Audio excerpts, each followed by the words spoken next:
गुना जिले की चाचौड़ा सीट से विधायक प्रियंका मीणा के निकट संबंधियों पर रिश्वत लेने और अपहरण करने का आरोप लगाया गया है। बता दें कि गुना जिले में कृषि विभाग के उप संचालक अशोक उपाध्याय ने ये संगीन आरोप लगाया है। वहीं उन्होंने कहा कि मुझे उनके यहाँ बंधक बनाकर रखा गया और 50 लाख रुपए की मांग करते हुए कहा कि हमारे चुनाव में करोड़ों खर्च हो गए हैं। बता दें कि निकट संबंधियों ने तमाम आरोपों को खारिज करते हुए कहा कि ऐसी कोई बात नहीं है, हम पर लगाए आरोप निराधार हैं। माननीय विधायक महोदय ने मुझे 20 तारीख को बुलाया था और चूंकि मैं 20 तारीख को स्कूल चलो अभियान ड्यूटी में चला गया तो उस दिन उनके यहाँ जा नहीं पाया। 21 तारीख को उनके यहाँ पहुँचा था लगभग 11 बजे। तो माननीय विधायक महोदय तो वहाँ नहीं थी, पर उनके जो देवर हैं अनिरुद्ध मीणा वो थे और एक और काला काली शर्ट पहनी गोरा सा मोटा आदमी था और बाकी लोग भी थे जो गांव वाले थे। तो उनको मैंने वो दिया अपना परिचय और उनको अनिरुद्ध मीणा को जानकारी जो भी उनको चाहिए थी फर्टिलाइजर के संबंधित में और बोनी इत्यादि के बारे में बता दिया। इसके बाद बोले कि आप बैठो चाय पी लें। तो मैंने कहा नहीं, मुझे कलेक्टर साहब की मीटिंग में जल्दी जाना है। फिर भी उन्होंने बार बार आग्रह किया चाय का, इसलिए मैं रुक गया और उन्हें एक दूसरा जो बगल में कमरा बना हुआ है उसमें बिठा दिया कि आप यहाँ बैठिए। और इसके बाद अनिरुद्ध मीणा और जो मोटा आदमी था जिसका मुझे अभी कल नाम पता चला है, शायद कोई वीरेंद्र राजपूत उसका नाम बता रहे हैं और कुमराज का निवासी बताया गया मुझे कि वो व्यक्ति है।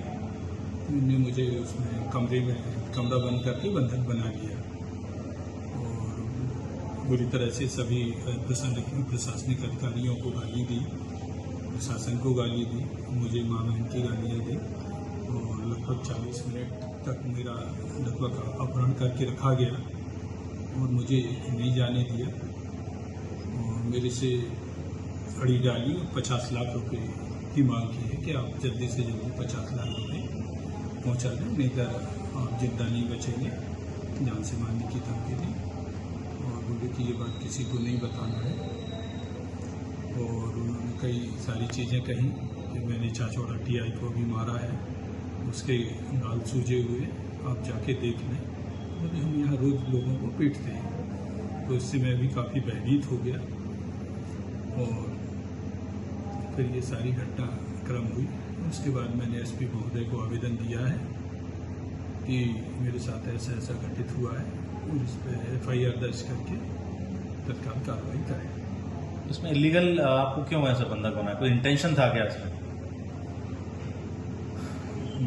इंटेंशन तो जो मेरे को समझ में आ रहा है वो एक ही है, अड़ीबाजी का, कि मुझे चुनाव में मेरे करोड़ों रुपए खर्च हो गए हैं तो उसकी भरपाई करना है और आप 50 लाख रुपए दीजिए।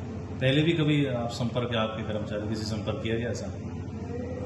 नहीं, मेरा कभी इनसे और कोई संपर्क नहीं रहा है। कभी एक आध बार फोन आया हो उनका, अनिरुद्ध मीणा का तो बात हुई हो। 19 तारीख को जरूर, अभी 19 जून को फ़ोन आया था कि आप आ जाइए 20 तारीख को। इसके पहले तो मेरा कोई ज़्यादा संपर्क इनसे कभी रहा नहीं। कभी क्या थ्रेट भी दिया गया कि विधानसभा में कोई प्रश्न उठा देंगे आपके खिलाफ में?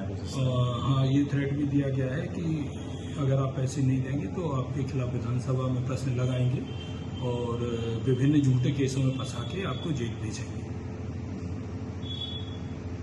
अभी मेरे संज्ञान में आया है कि जिला कृषि अधिकारी द्वारा मेरी शिकायत एसपी साहब, कलेक्टर साहब को की गई है। उसमें आरोप लगाया उन्होंने कि मैंने उन्हें धमकाया है, मारपीट की है और कुछ मांग की है। ये सारे आरोप निराधार है। ऐसे मेरे द्वारा उनसे कोई चर्चा नहीं की गई। किसानों की मांग पे मैंने जिला अधिकारी से संपर्क किया खाद के लिए और उन्हें मैंने बुलाया। ऑफिस में हमारी चर्चा हुई है और एक व्यापारी है कुमराज के, वीरेंद्र राजपूत जी, उनके सामने सारी चर्चा हुई है और मैंने उनसे खाद के अलावा ऐसी कोई बात नहीं करी है। जो आरोप वो लगा रहे हैं वो सारे निराधार है और ये बात हमारी 21 तारीख के दरमियान हुई थी और आज उनने मेरे ऊपर ये शिकायत की है। मुझे लगता है कि सारा षड्यंत्र है, मनगढ़ंत कहानी है और इसके लिए मैं एसपी साहब को और कलेक्टर साहब को कल आवेदन दूंगा और ऊपर भी इनकी शिकायत करूंगा, जिससे इसकी निष्पक्ष जांच हो सके। ये सब बदनाम करने की साजिश है। मैं वीरेंद्र सिंह राजपूत, मैं अनिरुद्ध भैया के पास ही बैठा था। डीडी साहब आया था उसी वक्त और सभी ये कुछ ऐसी बात ही नहीं हुई। सब इनकी जो बात है सब झूठी है ऐसा कुछ बात नहीं।